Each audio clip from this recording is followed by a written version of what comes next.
Okay, Chad Russell, Chadrussell. I'm the fire chief in Andover, Kansas. So we had a busy night. I want to give you some updates. Good news is we have found no more injuries than we talked about last night. We have no reports of fatalities. I continue to be happy to report that we have no rescues outstanding. So we have no one that we know of that is trapped in a building right now that's waiting for us to rescue them. I told you that our goal was to get all of the secondary assessments done, and we were nearly complete with that. We got all of the secondary assessments done on all the neighborhoods inside Andover, and we're moving to assessments of those in Fire District 1 in Butler County. Crews have just switched into a different ops period, so we've moved into a fresh set of crews, and those fresh set of crews are now moving out to do their work. What we need from you right now is we need everyone to stay away from the area, please. I know there's a lot of interest, and especially in a community like this, everyone wants to help. We're not ready to accept that yet. We still have power lines that we're concerned about having power. We don't want to get anyone injured, so we really need everyone to stay away from the area. We're going to be continue to work on getting the final assessments done on all the search and rescue issues, and that's our primary goal for this ops period for today. The only donations that are being accepted at this time are through United Way of the Plains. You can do that at unitedwayplains.org. 100% of the proceeds are going to directly back into the community to help. You can call 211 to report any damage to your homes. I have some information about tree limbs. If you'll put those on the curb, we will be picking those up. And any debris can go to the Butler County landfill. It's open until 6 p.m. tonight and noon to 6 on Sunday. That's at Boyer and 40th in El Dorado. And make sure you notify them that you're from Andover, and they'll be waiving the fees. If you have questions that you feel like the city could be able to answer, the email address is cityhall@andoverks.com.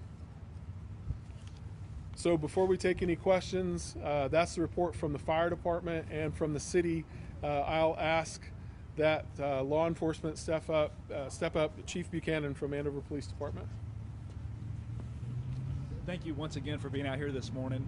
It's been a very long night, but we have a lot of great crews out here that have come in to relieve the officers that needed assistance, as well as fire department, EMS, wonderful support from different agencies that have helped us. So right now everything's going real well as far as it can be considering the circumstances. As you heard earlier, there was an airplane that was flying overhead. We have the KHP that is assessing the scene right now and taking photos for us. We also have a few drones in the area, so we're working really close as a team to make sure that we have a good assessment of the damage that's happening, as well as just to continue to search to make sure that everybody is safe. I do stress that we keep people out of the area. People have been doing a good job of that so far, but we just really need people to stay out of the way until we assess the situation. This time I'll turn it over to Chief Russell again, unless anyone has questions. Yeah, we'll hear from Frank Williams, the director of Butler County EMS. Yeah, good morning, everyone, and thanks again.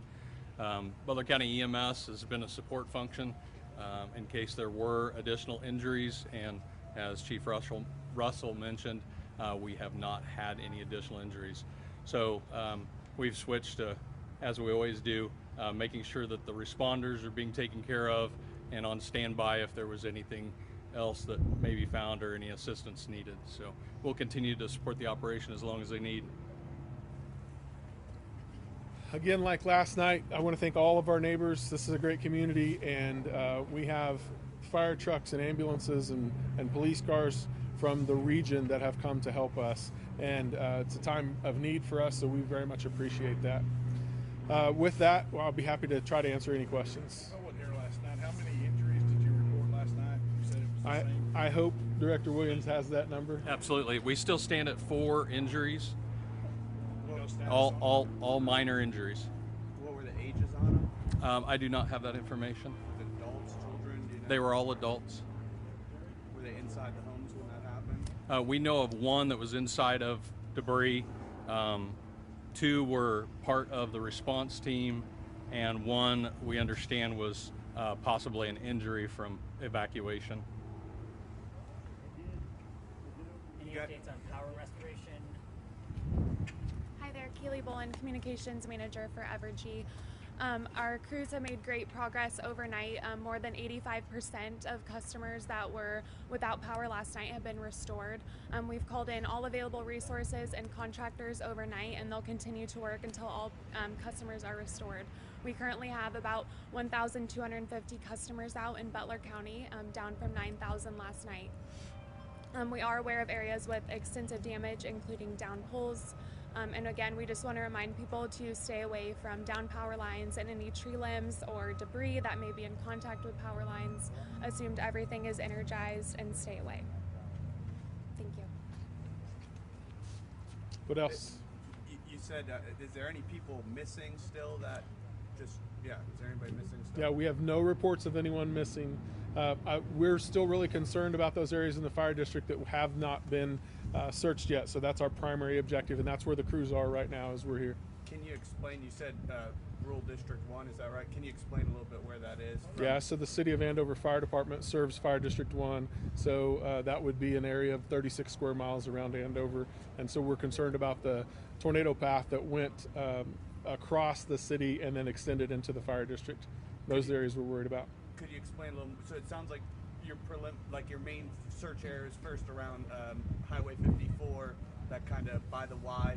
Are you trying to branch out from there now, or have you already done that? We actually started in Sedgwick County. This is why this has been one of the reasons it's been a joint operation all night, is we had damage and injuries in Sedgwick County, and so it started there and went all the way up to approximately 60th in Butler County. So we're working the entire path. We had crews working both north and south of 54 last night. What's the worst damage you've seen so far? We have neighborhoods where houses have been wiped completely off the foundations. Do you have a number of households or people who have been displaced, and who are you making arrangements? Are you making arrangements for them to receive support? Yeah, thanks for that question. I'll wait for the airplane. Thanks for that question. So we still have the same number we shared last night. We believe there were 966 buildings in the tornado path. We have not updated that yet, though GIS is working on an update of that. We do not have the damage assessments back in, so I can tell you of the 966, how many were actually affected. And what was the second part of that question? What are we doing to get those folks help? So 211 to report any damage, and if folks could make cash donations to United Way of the Plains, that would be extremely helpful. And we do have a shelter available at St. Vincent de Paul Church. And of note, of interest for you, we have not sheltered anyone as of yet. You said 966 homes that were hit? No, it's buildings. It's what? 966 buildings. Got it. Yep. Did you say like preliminary how many destroyed, how many took damage? We do not have that number yet. We've got the information back from the field, but we're crunching it through GIS to make sure that we have the accurate data in GIS before we have that for you. Are there any specific road closures that people need to know about? Yeah, thanks for that one too. 54 Highway is still closed. We have power lines down across the road, and that was going to be one of Evergy's primary objectives this morning, is to get crews out there to get those lines moved off 54.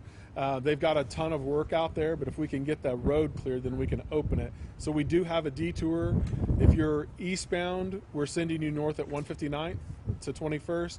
And if you're westbound, we're stopping you at Santa Fe and going north there and across on 21st. So no one has came to the shelter for help? We have not had anyone present to the shelter as of yet. Do you know when you're going to have that GIS mapping done? When we might hear a preliminary estimate on damage? I would love to have it for you right now. When we don't, so we'll get it to you just as soon as we can. Do you know if the National Weather Service is already out on scene? We have been notified that they're on their way. I do not know if they're here yet, though.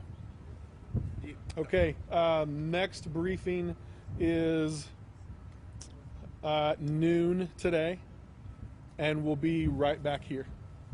Okay, thank you very much. Thank you.